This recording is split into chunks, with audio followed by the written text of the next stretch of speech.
My colleagues at Peterhead branch were very proud to support this resolution from our colleagues at Elgin, and delighted to have the opportunity to second the resolution.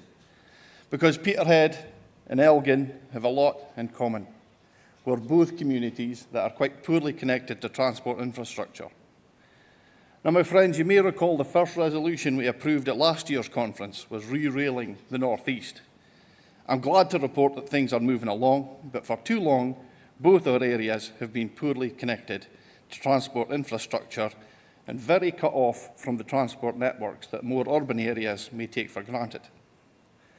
Conference, if any of you drove here today, you'll have more than likely driven on that final leg here on the Aberdeen-Western Peripheral Route, or as we call it locally, the AWPR.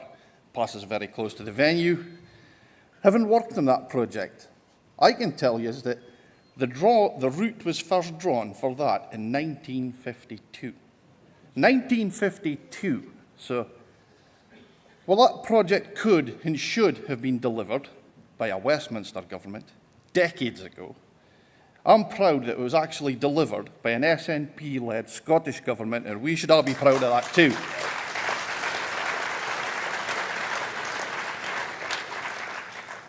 And I have to drive 26 miles before I even get to the start of the AWPR.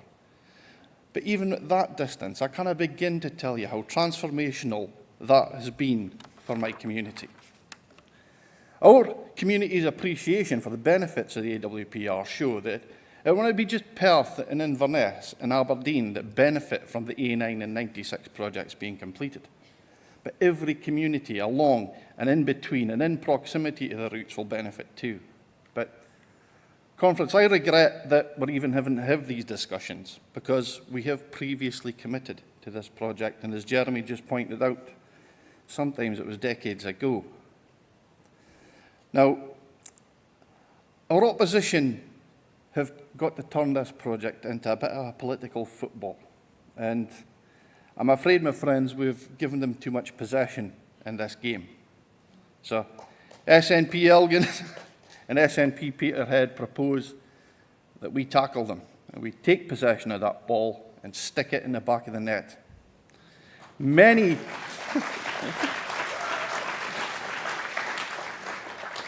UK governments have let down the North East and Moray, and we have an opportunity today to make sure that our SNP-led Scottish Government doesn't join that long and undistinguished list of let-down governments. And we avoid that fate very simply.